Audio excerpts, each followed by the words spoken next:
अच्छा जी, अस्सलाम वालेकुम।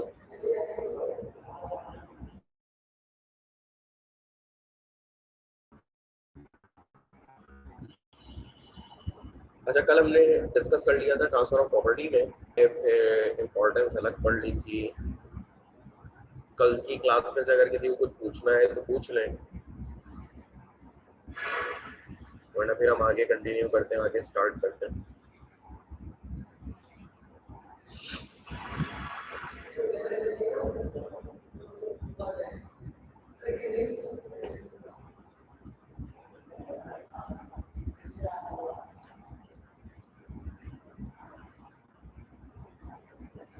कोई कुछ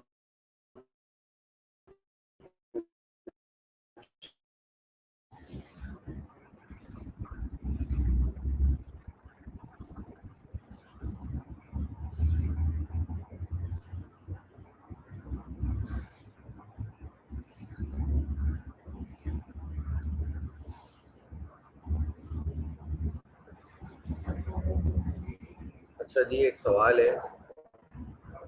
नहीं, नो क्वेश्चन। चलिए जी, स्टार्ट करते हैं।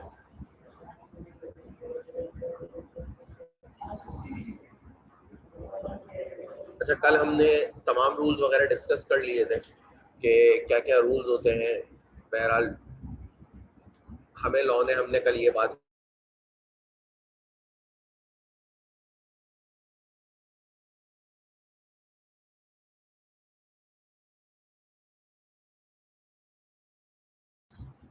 कि हम कहते हैं कि फिर आप इन रूल्स को फॉलो करें, जिसमें हमने मुख्तलिफ तरह के रूल देखे कि बाद औक़ात कुछ जो है वो, जैसे कि हमने ऊपर देखा था कि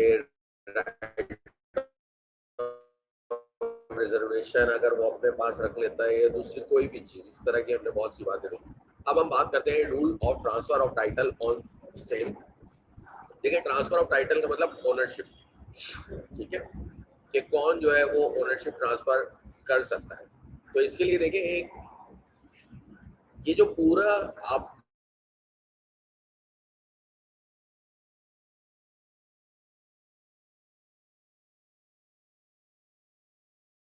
ही हैज नॉट गॉट, कि कोई भी शख्स वो चीज कभी है ही नहीं, ठीक है। इसका मतलब है वो कहते हैं कि सिर्फ रियल ऑनर ही सेल कर सकता है।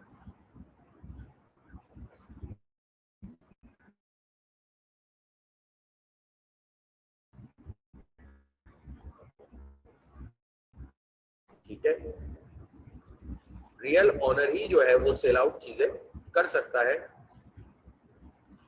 कोई भी नॉन ऑनर जो है वो गुड्स को सेल आउट नहीं कर सकता। यही मायने है Nemo dot code non habit के, ठीक है। और इसी के ऊपर ये पूरा मैटर डिपेंड करता है कि no one can give what he has not got. इसको हाईलाइट भी कर लीजिएगा, ये एमसीक्यूज के हवाले से भी आ सकता है कि आपसे सिर्फ इसकी ट्रांसलेशन पूछ ली जाए। और ये बड़ा मशहूर लीगल मैक्सिम है कि no one can give what he has not got, कि कोई भी शख्स वो चीज सेल आउट नहीं कर सकता जब तक कि वो किसी चीज का ऑनर ना हो। मतलब ये रूल कहता है कि सिर्फ रियल ऑनर ही सेल कर सकता है चीजें। लेकिन आपको याद होगा, हमने कॉन्ट्रैक्ट एक्ट में भी पढ़ा था कुछ इसकी एक्सेप्शंस थी, ठीक है। आपको शायद याद हो, सेल बाय नहीं थी, तो वो सारी की सारी इसकी एक्सेप्ट नहीं आ रही। अब हम देख लेते हैं इस हेडिंग में, sale is that the seller cannot transfer to the buyer of a good a better title then he himself has. देखिए, अब इस लाइन के मायने क्या है कि द सेलर जो है वो कभी भी बेटर टाइटल ट्रांसफर नहीं कर सकता बायर को, अपने से बेहतर टाइटल कभी भी बायर को ट्रांसफर नहीं कर सकता। फॉर एग्जाम्पल, अगर उसकी ओनरशिप डिफेक्टिव है, जैसे कि मैंने किसी की शॉप से एक डायमंड रिंग चोरी कर ली। देखिए, अब जब मैंने डायमंड रिंग चोरी करी ना, तो मेरी जो ओनरशिप है वो डिफेक्टिव है। मेरी ओनरशिप क्या हो गई? डिफेक्टिव हो गई। तो जब मेरी ओनरशिप डिफेक्टिव है, तो मैं कभी भी एक बेटर टाइटल ट्रांसफर नहीं कर सकता, जैसे कि मैं उसको रियल ऑनर ट्रांसफर नहीं कर सकता। क्योंकि देखिए, चोरी का माल कोई भी खरीदे वो चोरी का ही कहलाता है। यही वजह है, क्योंकि कोई भी शख्स अपने से better title of ownership transfer नहीं कर सकता। ये जनरल रूल है। If the title of the seller is defective, the buyer title will also subject to the same defect.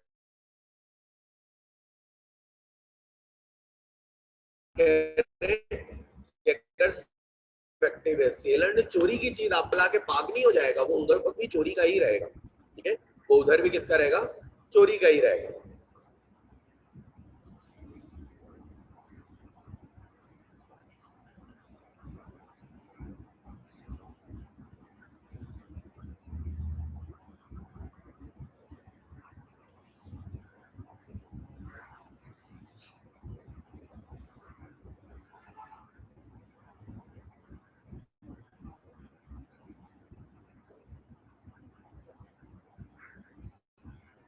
ठीक है,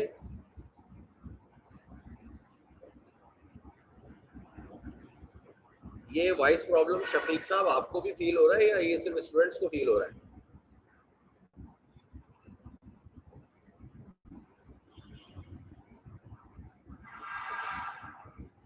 सर होस्ट में से कोई बता दें कि आवाज आ रही है?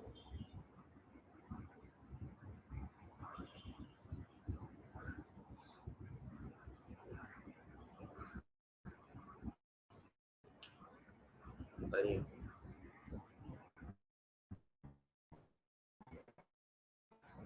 अच्छा जी, better title then he himself has, कि सेलर कभी भी बेटर टाइटल ट्रांसफर नहीं कर सकता जो कि उसके पास खुद कभी नहीं था, ठीक है, जो कि उसके पास खुद से कभी भी नहीं था। फॉर एग्जाम्पल अगर वो चोरी करके कोई चीज लाया है तो इसका मतलब है उसका टाइटल भी डिफेक्टिव है, और same title will pass to the buyer, और बायर को भी वही टाइटल पास होगा जो कि उसका था। जैसे उसके पास अगर चोरी का माल था तो बायर के पास जाने के बाद भी वो चोरी का ही कहलाएगा, although buyer has paid the price, ठीक है, भले बायर ने प्राइस पे करी हुई हो उसके बावजूद भी वो चोरी का ही कहलाएगा, क्योंकि रूल यही कहता है कि कभी भी कोई शख्स अपने से बेटर टाइटल ट्रांसफर नहीं कर सकता। मजीद आगे बढ़ते हैं, section 27 also lays down to the same effect and provides that where goods are sold by a person who is not the owner thereof and who does not sell them under the authority or with the consent of the owner, the buyer acquires a better title to the goods than the seller had. This is by a Nemo dot called non-habit, which means that no one can give what he has not got। वही बात जो मैंने आपको start में ही बताई थी कि मजीद ये सेक्शन कहता है कि कोई भी शख्स अगर किसी चीज का ऑनर नहीं है तो वो अगले को चीज सेल आउट नहीं कर सकता, क्योंकि अगर वो फिर सेल करता है या तो वो ऑनर हो या ऑनर का एजेंट हो या ऑनर कॉन्सेंट हो,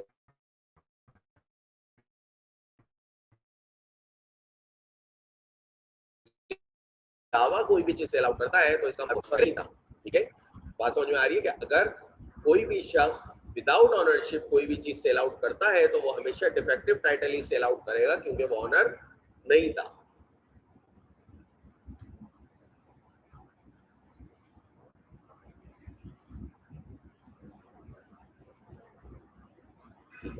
देखिए बड़ी आसान सी बात है, Nemo dot code non habet. देखिए अगर एक चीज मैंने एक शॉप से एक रिंग चोरी करी और आपको लाके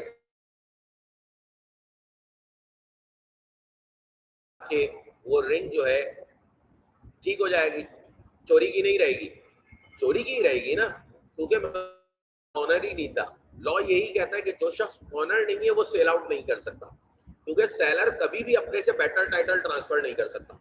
बेटर टाइटल का मतलब ये अगर सेलर का टाइटल डिफेक्टिव है तो बायर का भी डिफेक्टिव ही रहेगा। ऐसा नहीं है कि सेलर का डिफेक्टिव है बायर का सेट हो जाए, मतलब रिंग आपने चोरी करी, आपके पास चोरी की थी, बायर के पास जाके वो सेट हो गई, ऐसा नहीं है। यही बात नेमो डॉट कॉट हैबिट के जरिए ड्राइव हुई है कि भाई जो भी शख्स रियल ऑनर है सिर्फ वही सेल करेगा, कोई भी शख्स वो चीज सेल नहीं कर सकता जिसकी ऑनरशिप वो खुद ना रखता हो, अनटिल अनलेस कि वो किसी का एजेंट ना हो।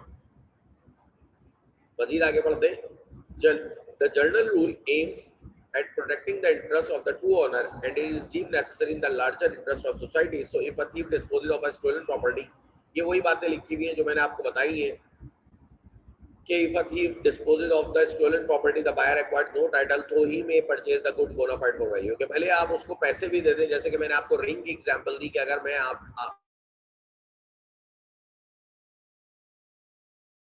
बोना फाइड इंटेंशन के तहत ही मुझे पेमेंट करके दें, लेकिन उसके बावजूद भी आपका टाइटल वो डिफेक्टिव ही रहेगा और रियल ऑनर आके आपसे वो चीज रिकवर कर सकता है। वो अलग बात है आप कुछ में बाद में सूट वगैरह फाइल करें, वो एक अलग मैटर है, लेकिन रियल ऑनर आपसे कभी भी आके वो चीज अपनी रिकवर कर सकता है। हालांकि आपने तो पैसे देके खरीदी थी, लेकिन क्यों? क्योंकि रूल ही यही है कि nemo dat quod non habit के कोई भी शख्स जब तक रियल ऑनर ना हो वो चीज को सेल आउट नहीं कर सकता। और यही वजह होती है कि कभी भी सेलर से बेटर टाइटल बायर को ट्रांसफर नहीं हो सकता।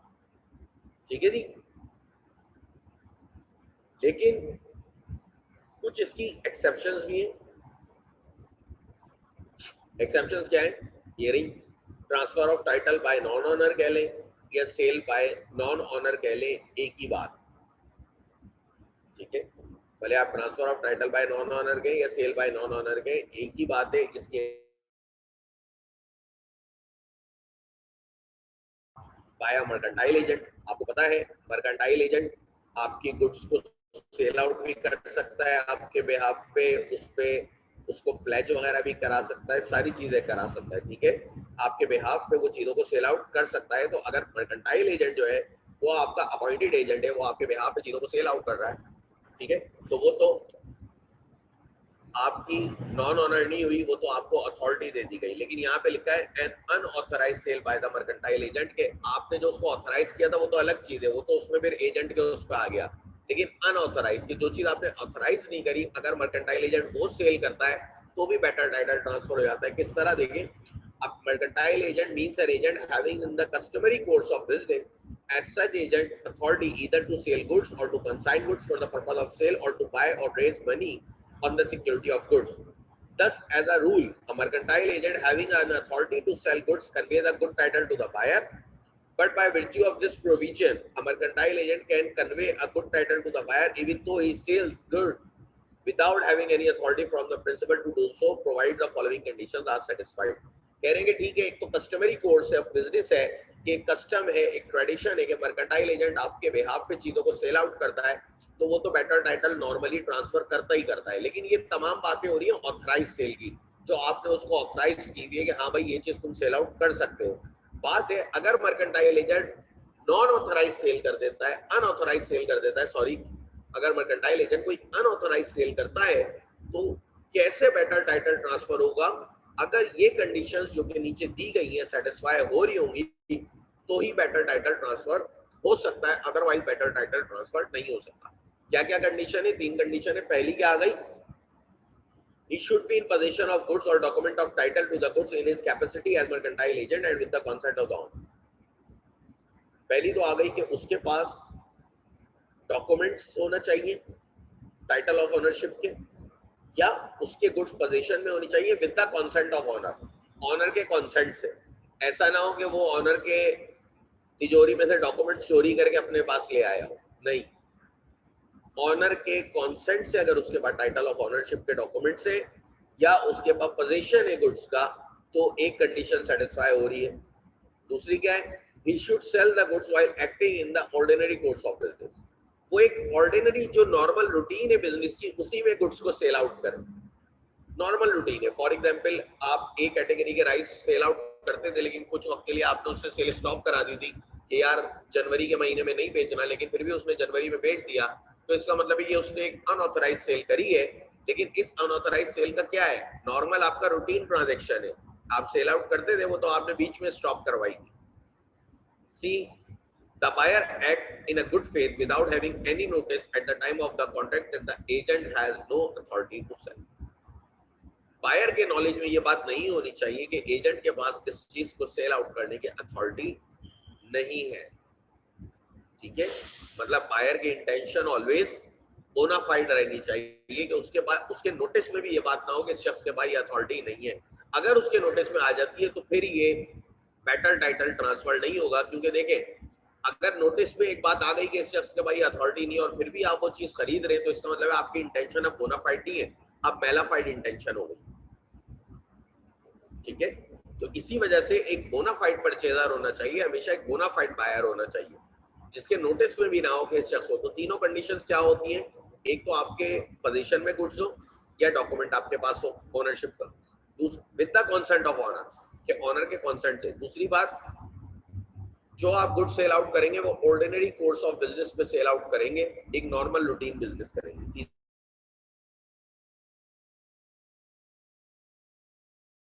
नोटिस में ये बात ना हो कि गुड्स जो है वो सेल आउट हो रही है, सॉरी, गुड सेल करना बायर के एजेंट की अथॉरिटी में नहीं है, जरूरी है कि उसको ये बात ना बताओ। अगर उसके नोटिस में ये बात आ जाती है तो फिर बोनाफाइड इंटेंशन नहीं रहेगी, फिर मेलाफाइड में जाएगी और फिर वो एक प्रॉपर सेल नहीं होगी, बेटर टाइटल ट्रांसफर नहीं होगा।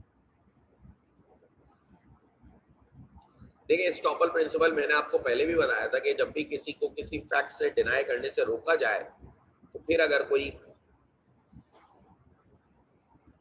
लॉ जब रोकता है तो फिर वो स्टॉपल प्रिंसिपल अप्लाई करता है कि वो किसी को किसी फैक्ट से डिनाई नहीं करने देता।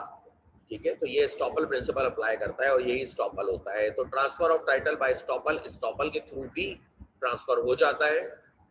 पहले तो पढ़ लेते हैं थोड़ा सा स्टॉपल को रिवाइज कर लेते हैं। स्टॉपल क्या है? देखिए estoppel arises when you are precluded from denying the truth of anything which you have represented as a fact, although it's not a fact.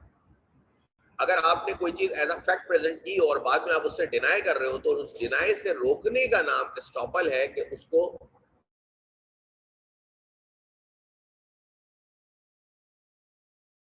Thus, estoppel means that a person who by his conduct or words leads another to believe that certain state of affairs existed would be stopped from denying later on that such a state of affairs did not exist.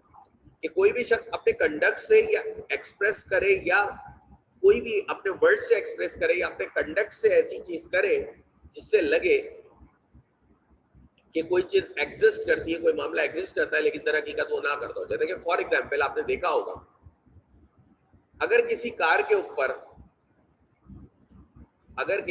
ऊपर ठीक है, normally आपने देखा होगा advertisement हो रही होती है। ठीक है, एडवर्टाइजमेंट हो रही होती है अक्सर। अगर किसी कार के ऊपर नेस्ले वालों ने अपने स्टिकर लगाए हुए तो आपको देख के क्या लगेगा कि ये कार नेस्ले की है। ठीक है, ये कार नेस्ले की जा रही है। ठीक है, तो ये बेसिकली क्या है, ये नेस्ले ने ऐसा एक्ट किया। अगर कल को बाद में नेस्ले हम उस कार से कोई डीलिंग करते हैं और नेस्ले इस बात से मना करता है तो हम बोलेंगे नहीं, आपने ऐसा एक्ट किया था जिससे लग रहा था कि ये प्रोडक्ट आपकी है। और स्टॉपल हम बहुत सी जगह पढ़ चुके हैं, हमने पार्टनरशिप में भी पढ़ा है, हमने कॉन्ट्रैक्ट एक्ट में भी पढ़ा है। ठीक है, तो स्टॉपल के जरिए भी अगर टाइटल ट्रांसफर हो जाता है तो वो भी एक बेटर टाइटल ट्रांसफर होता है। ठीक है, फॉर एग्जाम्पल चले पहले इसको आगे पढ़ लेते फिर एग्जाम्पल देता हूँ। The basis of estoppel is that it would be unfair और unjust to allow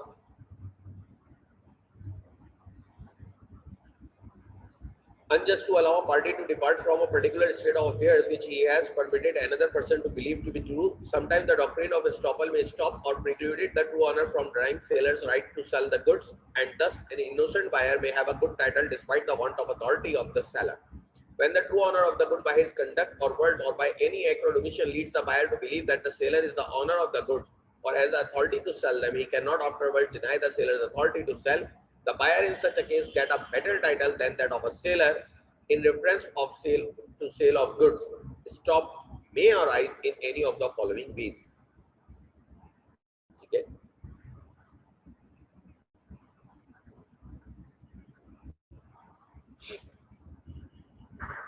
the buyer in such a case gets a better title than that of the seller. In reference to sale of goods, estoppel may arise in any of the following ways. ठीक है, ये हम देखते हैं किन किन तरह। देखिए नॉर्मल सी बात है, वो कह रहे हैं कि स्टॉपल अप्लाई इसलिए करते हैं क्योंकि एडजस्ट ना हो जाए। फॉर एग्जांपल मेरा मोबाइल है, अब ये दर हकीकत मेरा मोबाइल नहीं है, मेरे भाई का मोबाइल है। मेरे भाई का मोबाइल है और मैं आपको भाई के सामने खड़े होके ये मोबाइल दिखा रहा हूँ कि यार देखो मैंने नया सेट लिया और कैसा है।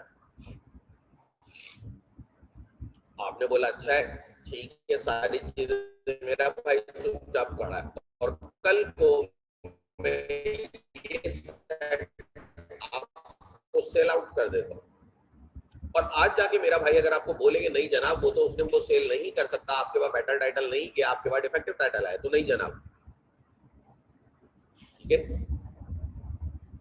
अगर भाई जाके आपको ये कहे कि जनाब वो मोबाइल तो असल में मेरा था, उसका इमरोज का तो था ही नहीं, तो होगा क्या? वो कहेगी कि नहीं आपके पास तो बेटर टाइटल नहीं आया, तो आप पलट के नहीं भाई मैंने नया लिया है, तो आप जो है चुपचाप खड़े हुए थे। तो आज आपको फैक्ट से डिनाई नहीं करने दिया जाएगा क्योंकि आपने वहां पे कोई ऑब्जेक्शन भी नहीं करा जिससे हमें बिलीव हुआ कि हाँ यार ये मोबाइल वाकई में इमरोज से बिलोंग करता है। ठीक है, इसी तरह अगर मेरी एक कार थी और मैंने अपनी कार पे अपने दोस्त का नाम प्रिंट करवाया हुआ है और वो लेके घूमता रहता है कार, तो सारी दुनिया को क्या लग रहा है कि वो कार मेरे दोस्त की, और कल को अगर वो सेल आउट करता है तो मैं कभी भी बायर को नहीं बोल सकता कि आप ये वापस करें। क्यों? क्योंकि बायर के पास डिफेक्टिव टाइटल नहीं गया, उसके पास बिल्कुल प्रॉपर टाइटल गया है, गुड टाइटल गया है। क्यों? क्योंकि हमने ये बिलीव कराया हुआ था लोगों को कार पे उसका नाम प्रिंट करवा के कि ये कार जो है उसकी है, लेकिन दर हकीकत ये कार मेरी थी। तो आज लॉ मुझे फैक्ट से डिनाई नहीं करने देगा। क्लियर है बात? ठीक है। अब देखिए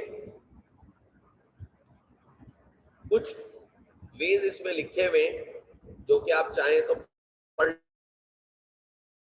लें, लेकिन आपको पता है कि स्टॉपल कंपनी लिखती है, जैसे कि ऑनर खड़ा हुआ है, ऑनर के सामने सेल हो रही है लेकिन वो चुप खड़ा हुआ है, ठीक है। Still more by resisting the sale, ठीक है, by permitting goods to go into the position of another with all the insignia of position thereof apparent title, फिर if he has otherwise acted और made representation so as to induce the buyer to alter his position to his prejudice।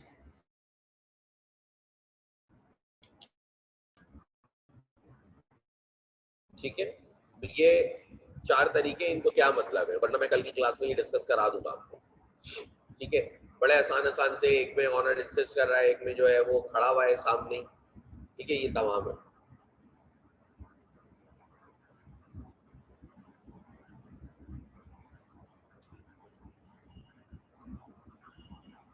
देखिए, sale by joint owner, joint owner का मतलब क्या हुआ?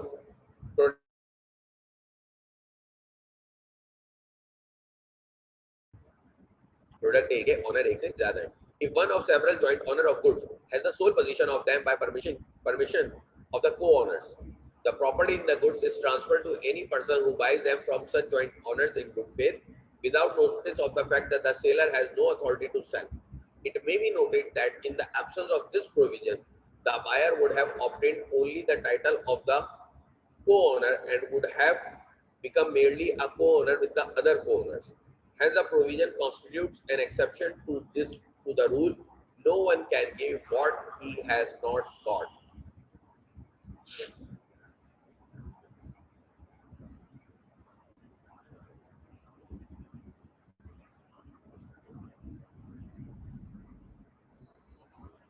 ठीक है जी। अब देखें, सेल बाय जॉइंट ओनर में बेसिकली दो बातें लिखी हुई है। पहली बात तो ये लिखी है कि अगर एक प्रोडक्ट एक से ज्यादा ओनर है, तीन भाई ओनर है ए बी सी, और ए और बी ने अपनी मर्जी से सी को कहा हुआ है कि यार ये कार हम तुम्हारे गैराज में खड़ी करा करेंगे, तुम अपने पास खड़ा रखा करो इसको। ठीक है, अगर सी उस कार को सेल आउट कर देते हैं और बायर को ये नोटिस नहीं है कि सी के साथ दो को ओनर और भी हैं, तो सी के जो बायर है उसके पास बेटर टाइटल जाएगा, बिल्कुल proper title of goods transfer होगा। ये तो हो गई एक बात। लेकिन अगर बायर को पता है कि जनाब इस कार का दो ऑनर और भी है, सेल तो तब भी हो जाएगी, लेकिन बायर के बाद जो टाइटल जाएगा वो को ऑनर का जाएगा। को ऑनर का मतलब क्या है कि सी ने जितना शेयर उनका था,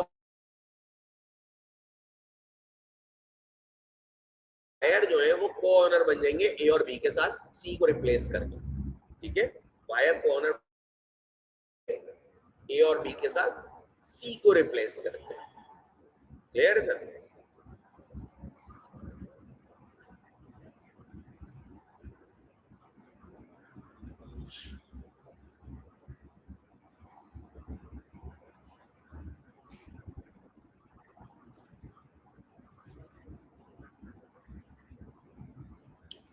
cell by a person in position under a voidable contract. देखिए, वाइडेबल कॉन्ट्रैक्ट के थ्रू भी अगर कोई चीज आपके पोजीशन में आ जाती है तो भी आप बेटर टाइटल ट्रांसफर कर सकते हैं।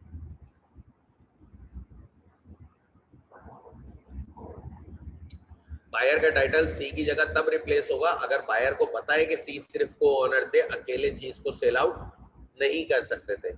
तो जितना सी का शेयर था प्रोडक्ट में, सी की जगह जो शेयर था वो बायर को मिल जाएगा, तो बायर भी को ओनर बनेंगे, ओनर नहीं बनेंगे, सिर्फ को ओनर बनेंगे। ठीक है, लेकिन अगर बायर के नोटिस में नहीं था बिल्कुल भी, तो फिर अलग बात है, फिर बायर जो है वो ट्रू ऑनर बन जाएंगे, मतलब फिर बायर के पास बेटर टाइटल जाएगा।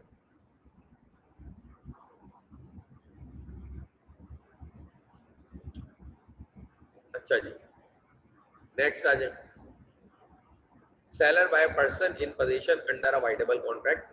When a person has obtained possession of the goods under a voidable contract and he sells those goods before the contract has been rescinded, the buyer of such good acquires the good title to them, provided the buyer acts in a good faith and without notice of the seller defect of title.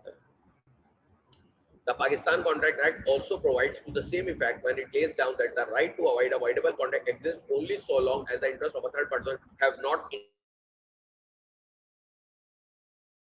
is exercised, the interest of a third person have intervened, the buyer has sold the goods to a sub-buyer. The latter, if acting bona fide, gets a good title and the original vendor cannot claim the goods back from the sub-buyer. कह रहे हैं कि अगर voidable contract है, voidable contract आपको पता है जिसमें आपका कॉन्सेंट फ्री नहीं होता, डिफेक्टिव कॉन्सेंट होता है आपका, ठीक है, जैसे कि आपने अनड्यू इन्फ्लुएंस पढ़ा था, कोवर्जन पढ़ा था, मिसरिप्रेजेंटेशन पढ़ा था, फ्रॉड पढ़ा था, मिस्टेक पढ़ा था, ये तमाम वो चीजें पढ़ी थी जिनसे कॉन्ट्रैक्ट क्या हो रहा था आपका, वॉइडेबल कॉन्ट्रैक्ट हो जाता था, ठीक है। तो कहते हैं कि जब भी वॉइडेबल कॉन्ट्रैक्ट के थ्रू अगर किसी शख्स के पास पोजीशन आ जाता है, वॉइडेबल कॉन्ट्रैक्ट के थ्रू अगर किसी शख्स के पास गुड्स का पोजीशन आ जाता है और अभी कॉन्ट्रैक्ट खत्म करने से पहले पहले, कैंसिल करने से पहले पहले वो किसी थर्ड पार्टी को सेल कर देता है, तो थर्ड पार्टी अगर बोनाफाइड परचेजर है तो थर्ड पार्टी के पास बेटर टाइटल ही जाएगा।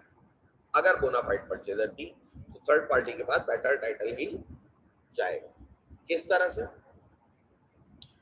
फॉर एग्जाम्पल, मैंने मिसरिप्रेजेंटेशन करके,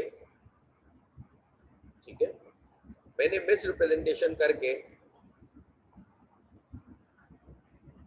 या हाँ चले, मैंने फ्रॉड करके आपसे कोई भी चीज ली, मैंने फ्रॉड किया आपसे, आपको जाली नोट दिए दिए और आपके साथ क्या किया, आपसे एक डायमंड रिंग ले ली। अब आपको जाली नोट जब डिस्कवर हुए तो आपके भाई ऑप्शन था कि आप इस कॉन्ट्रैक्ट को रिसेंड कर सकते थे, लेकिन आपके करने से पहले पहले मैंने क्या करा, इस डायमंड रिंग को थर्ड पार्टी को सेल कर दिया। तो अब यहाँ पे थर्ड पार्टी के पास जो पोजीशन जा रहा है, जो टाइटल ऑफ ओनरशिप जा रहा है, वो बेटर जा रहा है। हालांकि मेरा टाइटल डिफेक्टिव था, क्यों? क्योंकि वाइडेबल कॉन्ट्रैक्ट के थ्रू आया, लेकिन मैं जो सेल आउट कर रहा हूँ बायर को, वो टाइटल बिल्कुल प्रॉपर टाइटल है, क्योंकि वो एक बोनाफाइड परचेजर है, अगर बोनाफाइड है, ठीक है। तो हमने वाइडेबल कॉन्ट्रैक्ट में भी यही देखा था कि कॉन्ट्रैक्ट को कैंसिल करने का ऑप्शन आपके पास तब तक होता है जब तक कोई थर्ड पार्टी इन्वॉल्व ना हो जाए। अगर जिस शख्स ने आपके साथ कोई भी कॉन्सेंट आपका इन्फ्लुएंस किया है, जिस शख्स ने आपका कॉन्सेंट इन्फ्लुएंस किया, अगर वो किसी थर्ड पार्टी का इंटरेस्ट जनरेट करा देता है तो फिर कॉन्ट्रैक्ट क्या होता है, वॉइडेबल, कैंसिल नहीं हो सकता, वो फिर बेटर टाइटल ही ट्रांसफर होगा, ठीक है। जैसे कि देखें ना, हमारे साथ एक बड़ी करंट एग्जांपल बहरिया टाउन की हुई थी। बहरिया टाउन में क्या हुआ, आपके साथ एक फ्रॉड हुआ, उल्टी सीधी जमीनें खरीदी गई और आपको बेच दी गई। बहरिया टाउन कराची की बात कर रहा हूँ, ठीक है। उल्टी सीधी जमीनें खरीदी गई थी और फिर आपको सेल आउट कर दी गई थी। जब उन्होंने आपको सेल आउट कर दी तो फिर उसमें बाद में कोर्ट इन्वॉल्व हो गया, ठीक है। कोर्ट ने कहा नहीं जी, ये जमीन तो मलिया डेवलपमेंट अथॉरिटी की थी, आपने कैसे इसको सस्ते दामों खरीद के आवाम को सेल कर दिया। अब देखिए कोर्ट ने भी क्या करा, अब मैंने फॉर एग्जाम्पल उसमें एक प्लॉट खरीदा था, ठीक है, मैंने एक प्लॉट खरीदा था या जो भी किया था, ठीक है। अब देखिए उसमें हुआ क्या, उन्होंने भी क्या करा, थर्ड पार्टी का इंटरेस्ट डेवलप करा दिया। जो हमारे बहरिया टाउन वाले, उन्होंने क्या करा, थर्ड पार्टी हम लोगों का एक इंटरेस्ट डेवलप करा दिया। मलिक डेवलपमेंट से एक प्रॉपर्टी खरीदी जो कि मिसरिप्रेजेंटेशन के थ्रू या फ्रॉड के थ्रू जैसे भी उन्होंने ली, और वो उठा के हमें सेल आउट कर दी। हमें सेल आउट कर दी, इसका मतलब है मलिक डेवलपमेंट ने कॉन्ट्रैक्ट कैंसिल करने से पहले पहले उन्होंने हमें सेल आउट कर दी, इसलिए हमारा टाइटल तो बेटर आया, हमारा टाइटल बेटर आया, ठीक है, क्योंकि उन्होंने क्या करा, एमडी के कॉन्ट्रैक्ट कैंसिल करने से पहले पहले क्योंकि उन्होंने हमें सेल आउट कर दिया। उनका टाइटल अपना हालांकि डिफेक्टिव था, लेकिन जो अवाम ने वहां पे परचेज करा उनका सबका टाइटल बिल्कुल प्रॉपर आया था। वो अलग बात है, बाद में कोर्ट ने उसमें से कुछ को खत्म करा, जिनको पोजीशन मिल गया था, जिनको नहीं मिला उनके होल्ड हो गए, क्योंकि उनको अभी तक वो प्रॉपर्टी ट्रांसफर नहीं हुई थी। लेकिन अगर वो कंप्लीट ट्रांसफर हो जाती है, मतलब हर किसी को अगर पोजीशन डिलीवर्ड हो चुका होगा, तो फिर वो कॉन्ट्रैक्ट कैंसिल नहीं होता, फिर वहां पे बनाते। वो अलग बात है, कोर्ट ने मलिक रियाज साहब को पैनलाइज किया, वो एक अलग चीज है, लेकिन देखें आपका इंटरेस्ट क्रिएट करा दिया गया।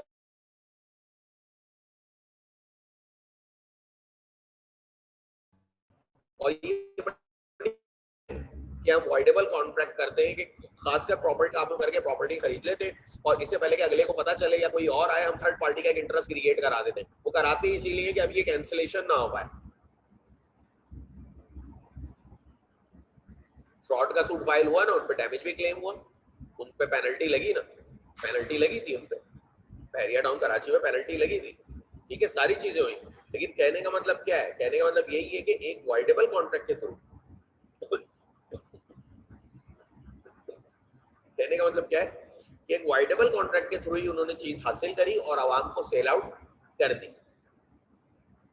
आवाम को सेल आउट कर दी, इसका मतलब थर्ड पार्टी आ गई। जब थर्ड पार्टी आ गई तो लाजमी बात है एमडी के पास से जो कैंसिलेशन का राइट था कॉन्ट्रैक्ट के, वो खत्म हो गया। अगर वो नहीं आगे सेल आउट करते ना तो बहुत इजी था, उनको वो पैसे जो उन्होंने एमडी को दिए थे वो वापस हो जाते और वो जमीन एमडी को वापस चली आती। लेकिन क्योंकि उन्होंने थर्ड पार्टी का इंटरेस्ट क्रिएट करा दिया तो इस वजह से फिर वो कॉन्ट्रैक्ट कैंसिल नहीं हुआ। जिनके पोजीशन डिलीवर्ड हुए थे उनके हुए, उनको मिल गए पोजीशन।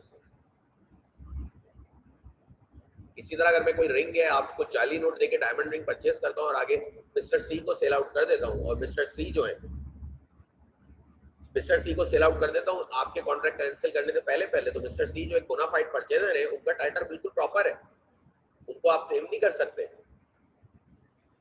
आप मुझ पे डैमेज क्लेम करेंगे, उन पे नहीं करेंगे।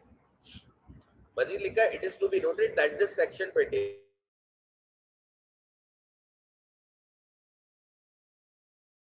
thus it does not apply to a contract originally void or where the good have been obtained by theft।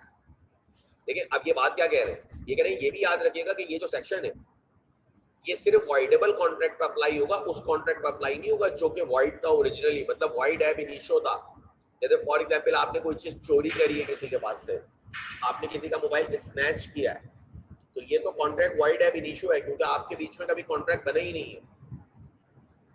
जरूरी है कि कॉन्ट्रैक्ट,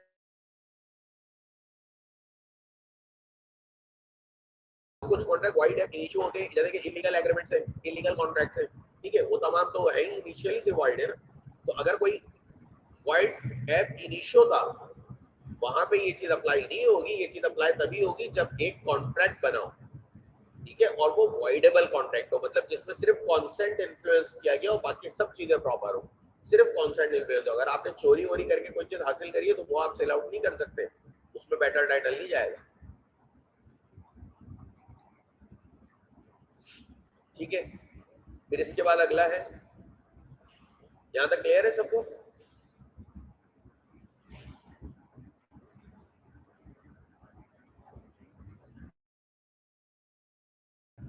अच्छा जी, नेक्स्ट है आपके पास seller by sale by seller. एक minute, seller by sale by seller in position after sale. देखिए ये वो सेलर है जिसके पास सेल के बाद भी पोजीशन रहता है, और सेल आपको पता है कब होती है, जब टाइटल ट्रांसफर हो जाए, ट्रांसफर ऑफ टाइटल हो जाए, हम कहते हैं सेल हो गई, भले पोजीशन ट्रांसफर हुआ हो ना हुआ हो। तो ऐसी बड़ी कॉमन सी बात है कि ये बिल्कुल मुमकिन है कि कोई सेलर ऐसा हो जिसके पास पोजीशन सेल होने के बाद भी रहे, ठीक है। Where a seller after having sold the goods continues to be in possession of the goods or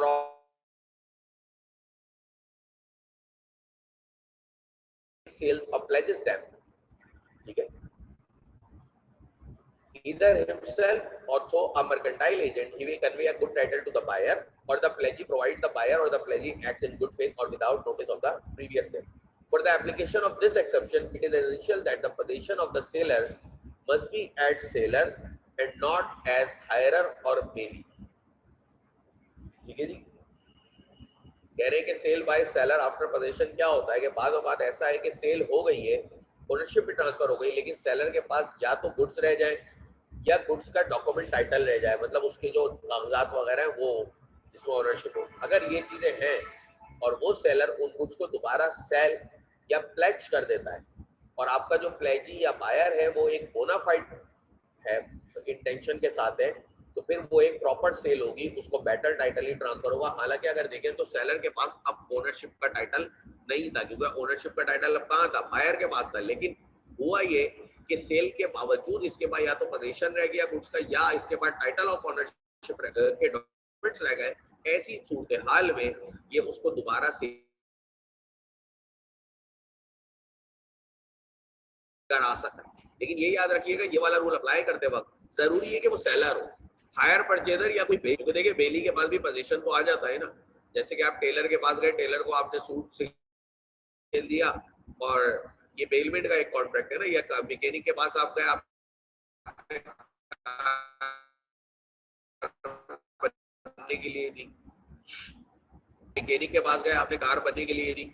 अब ये क्या है, ये एक बेलमेंट का कॉन्ट्रैक्ट है। मैकेनिक ने क्या करा, उस कार को प्लेज करा दिया या उसको सेल आउट कर दिया, नहीं, वो ये काम नहीं कर सकता। जरूरी है कि वो बेली या हायरर ना हो, वो सेलर हो। और सेलर वो सेलर हो जिसके पास पोजीशन सेल के बाद भी रह जाए। पोजीशन फिजिकली भी रह सकता है या सिर्फ टाइटल और डॉक्यूमेंट्स भी रह सकते हैं। ऐसी सूरत में अगर वो किसी को सेल आउट करता है या प्लेज करता है कोई भी चीज, तो वो बिल्कुल एक प्रॉपर प्लेज या प्रॉपर सेल होगी।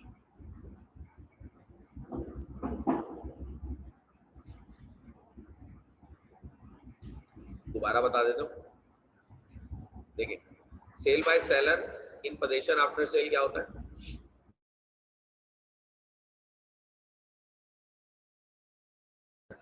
सेल हो गई है। सेल कब होती है, जब टाइटल ऑफ ओनरशिप ट्रांसफर हो जाए। हमने यही पढ़ा है शुरू से, ठीक है। लेकिन ये सेलर वो है जिसके पास टाइटल ऑफ ओनरशिप तो ट्रांसफर हुआ है, लेकिन या तो गुड्स इसके पोजीशन में, या इसके पास जो डॉक्यूमेंट था टाइटल ऑफ ओनरशिप का, वो इसके पास मौजूद है। दोनों सूरत हाल में ये sale by seller in position after sale कहलाएगा। दोनों सूरत हाल में ये वो सेलर कहलाएगा जिसके पास पोजीशन सेल के बावजूद भी हो, ठीक है, सेल होने के बाद भी पोजीशन रह जाए। और दोनों सूरत हाल में ये गुड्स को फ्लैच भी करा सकता है या दोबारा से सेल आउट भी कर सकता है।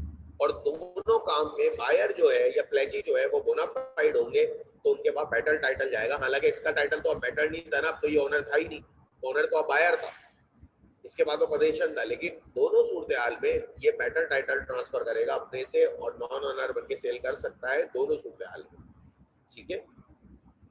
हाँ, जरूरी ये कि इसको सेलर होना चाहिए, ऐसा ना हो कि ये कोई हायर परचेजर हो या कोई बेली हो। जैसे कि फॉर एग्जांपल आप बाहर खड़े हुए थे, अंदर बंदे को मॉल में शॉपिंग करने जा रहा था, उसने अपनी बाइक खड़ी करी, उसने कहा यार जरा मेरी बाइक देखते रहना, मैं अंदर से शॉपिंग कर कर आ रहा हूँ। अब ये बेलमेंट थी तरह की का, तो आपको कस्टडी देके गया था, आपने उठा के वो चीज सेल कर दी, तो ये एक नॉन ऑनर की सेल जो है ये एक्सेप्शन के अंदर फॉल नहीं करती, क्योंकि आप बेली थे, आप सेलर नहीं थे, आपने वो उसको चीज नहीं बेची थी, ठीक है, आप बेली थे।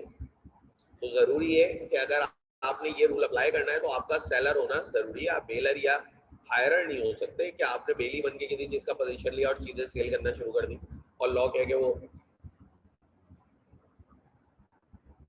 के वो प्रॉपर सेल है, तो ऐसा नहीं। इसी तरह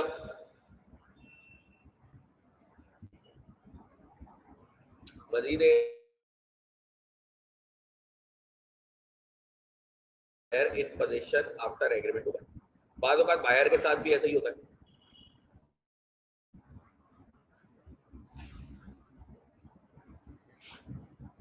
ठीक है। बाद औकात बायर के साथ भी ऐसा ही होता है कि उसके पास पोजीशन जो है वो पहले से आ जाता है, अभी सेल नहीं हुई होती लेकिन पोजीशन उसके पास पहले से आ जाता है। और अगर ऐसी सूरत हाल में भी, देखिए ना, फॉर एग्जाम्पल आपने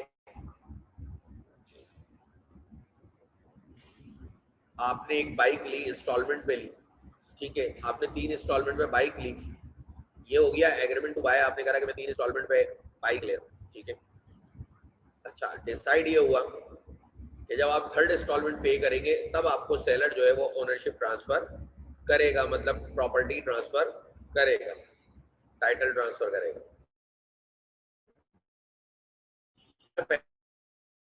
सेल कर दी, अगर आपने उठा के वो बाइक सेल कर दी, तो सीधी सी बात है कि ये एक बेटर टाइटल ट्रांसफर होगा बायर को, और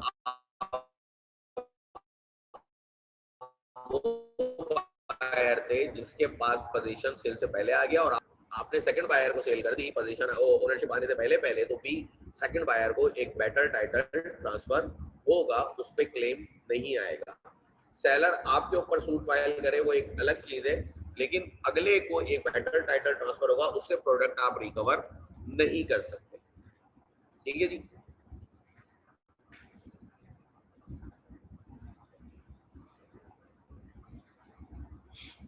resale by an unpaid seller.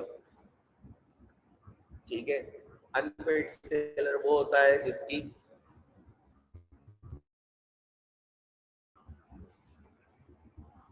ठीक है जिसको पेमेंट ना हुई हो, अनपेड हो, नाम से जाहिर है। बाकी अभी इसको हम नेक्स्ट चैप्टर में आगे डिटेल में देखेंगे, इसके अगले के अगले चैप्टर में कि अनपेड सेलर क्या होता है। ठीक है, बाकी अभी यहाँ के लिए यही समझ, where an unpaid seller who has exercised his right of lien or stoppage in transits resells the goods of which ownership has passed to the buyer, the subsequent buyer acquired the goods। देखिए unpaid seller के बाद ना right होता है, एक तो लीन का right होता है कि वो अपने पास ही गुड्स को होल्ड कर ले, भले ओनरशिप ट्रांसफर कर चुका हो, लेकिन उसको अगर पेमेंट नहीं हुई तो वो चाहे तो अपने पास गुड्स को आपकी रख सकता है। ठीक है, भले ओनरशिप ट्रांसफर कर दी हो। दूसरा ये होता है गुड्स जा रही थी, उसने रास्ते में रुकवा दी कि यार वो तो बंदा पेमेंट नहीं कर रहा, आप गुड्स रोक लो, वापस लेकर आओ। दोनों राइट उसके पास होते हैं। ठीक है, एक तीसरा राइट उसके बाद ये भी होता है कि अगर वो गुड्स वगैरह रुकवा ले और उसके बाद वो चाहे तो उस गुड्स को दोबारा सेल आउट कर सकता है, भले उसने ओनरशिप ट्रांसफर करी हुई थी, लेकिन क्योंकि वो एक अनपेड सेलर था जिसको अमाउंट अब तक नहीं मिला है, तो अनपेड सेलर था, उसने गुड्स उसके पोजीशन में आ गई किसी भी तरह से, लीन के जरिए आई, ट्रांजिट के जरिए आई, कैसे भी आई, तो वो उन गुड्स को दोबारा से सेल आउट कर सकता है। और बायर के पास जो नया बायर होगा उसके पास एक बेटर टाइटल जाएगा। फिर आपके पास नेक्स्ट है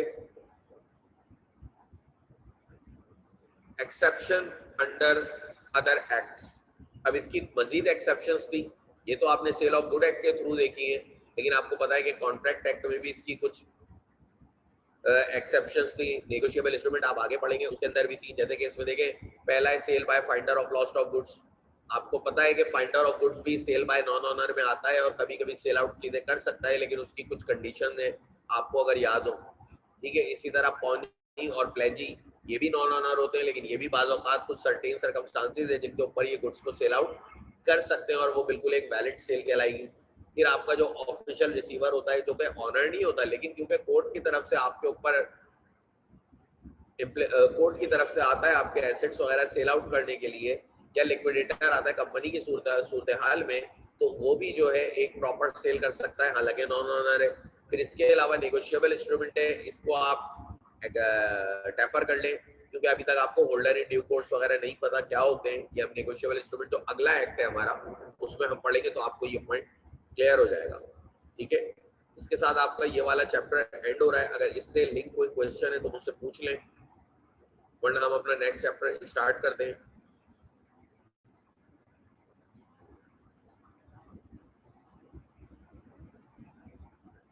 ठीक है, कोई क्वेश्चन नहीं है?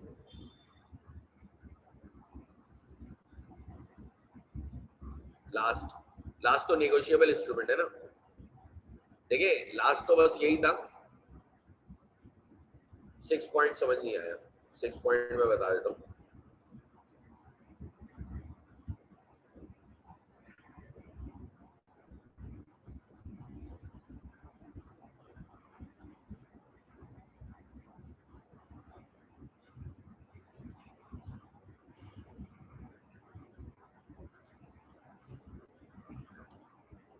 Sale by buyer in position after agreement to buy. देखिए एक बायर है, उसने एक एग्रीमेंट टू बाय किया। फॉर एग्जांपल कुछ बायर ऐसे होते हैं जिनके पास पेमेंट ओनरशिप ट्रांसफर होने से पहले पहले पोजीशन आ जाता है। ठीक है, कुछ बायर होते हैं जैसे कि आपने बाइक इंस्टॉलमेंट पे अगर आप लेते हैं तो आपको वो आपको ओनरशिप कब ट्रांसफर करता है, जब आप लास्ट इंस्टॉलमेंट पे करते हैं। पोजीशन कब आ जाता है, जब पहली इंस्टॉलमेंट की आप डाउन पेमेंट ही कर आते हैं तो ही पोजीशन आ जाता है। अगर उस बीच के दौरान भी आप उन बाइक को सेल आउट कर देते हैं तो बिल्कुल एक वैलिड सेल होगी और अगला जो न्यू बायर है उसके पास एक बेटर टाइटल जाएगा, उससे वो चीज रिकवर नहीं की जा सकती, उसके पास एक बेटर टाइटल जाएगा। ठीक है, तो यही बात इसमें कही थी। फॉर एग्जाम्पल आपने एक शख्स को बोला मैं 3 दिन तुम्हारी बाइक चेक करूंगा फिर खरीदूंगा। अब ये एग्रीमेंट टू बाय हुआ, एग्रीमेंट टू बाय के बाद आपने कहा 3 दिन चेक करूंगा फिर खरीदूंगा, उन 3 दिन में आपके पास पोजीशन आ गया, उन 3 दिन में आपने गुड्स को सेल आउट कर दिया बाइक को, तो बिल्कुल एक बेटर टाइटल ट्रांसफर होगा नेक्स्ट बायर को। हालांकि आपका टाइटल डिफेक्टिव था, आप ऑनर नहीं थे, लेकिन क्योंकि आप उस कैटेगरी में आ रहे थे, आप वो बायर आ रहे थे जो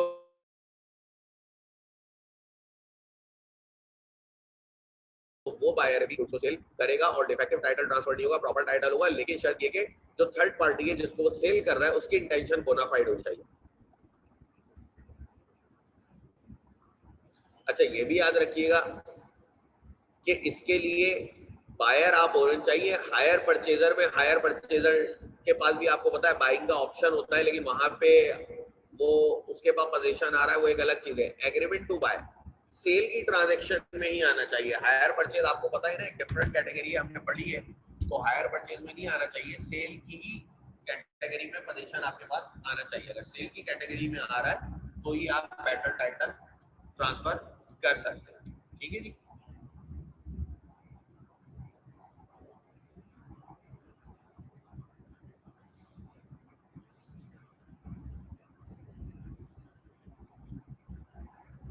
बैटल टाइटल नहीं, बैटल टाइटल,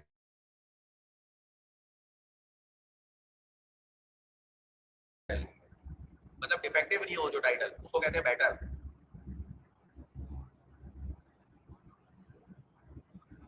ठीक है, इसको उर्दू में भी बेहतर कहते हैं और इंग्लिश में बैटर।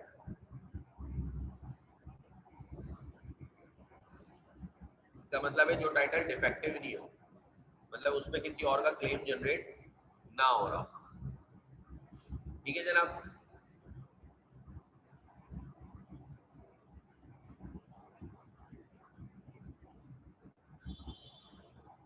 अच्छा और कुछ इसमें है? अच्छा ये लीगल मैक्सिम लाजमी याद रखिएगा।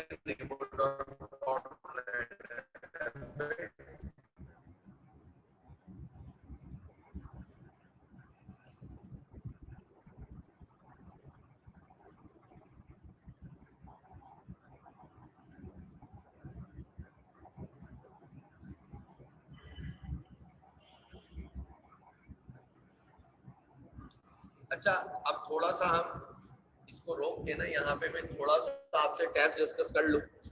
जैसे एक केस आया था कॉन्ट्रैक्ट एक्ट में, तो एक साहब ने बोला था कि सर ये जो है एक केस था उनका, वो मैं डिस्कस कर लूं, मुझे मैसेज आया था उनका कि उसमें एक था कि आपने 5 साल की इंस्टॉलमेंट पे कोई प्रोडक्ट परचेज करी है और बीच में जो है वो गारंटी जो है वो रिवोक कर ली गई है। तो वो कह रहे थे सर ये रिवोक नहीं होगी, ये तो कंटिन्यूइंग गारंटी, सॉरी रिवोक हो सकती है, कंटिन्यूइंग गारंटी है। तो नहीं भाई, वो कंटिन्यूइंग गारंटी नहीं थी, वो सिंगुलर अमाउंट की गारंटी थी जो इंस्टॉलमेंट सेल्स की आपने ली थी। ठीक है, तो वो कंटिन्यूइंग गारंटी नहीं थी, और ये तो मैंने एग्जाम्पल डिस्कस भी कराई थी क्लास में। ठीक है, तो ये एमसीक्यूज उसमें था, मैंने कहा ये डिस्कस कर लूं।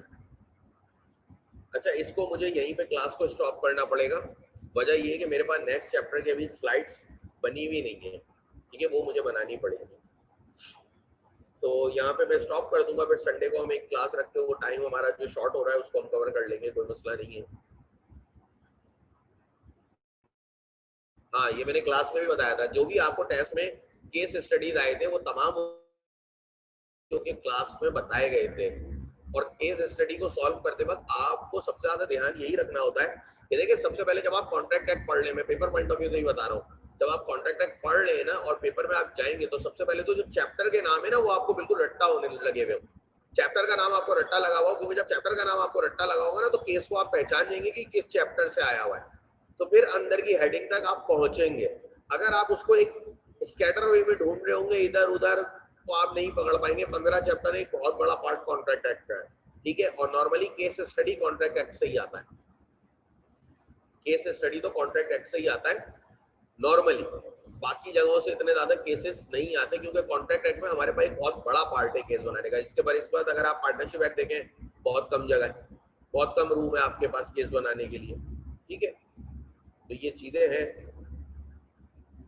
अच्छा अगर आप मुझे 5 मिनट दें तो मैं नेक्स्ट चैप्टर की भी स्लाइड्स बना लूँ, या इसको यहीं पे हम एंड करते हैं क्लास को। और मैं कल की क्लास जो है वो स्टार्ट करूंगा, तो कल इंशाल्लाह ताला चैप्टर आपका नया वाला भी शुरू हो जाएगा। यहीं पे मैं इसको होल्ड कर देता हूँ। ठीक है जी, अल्लाह हाफिज।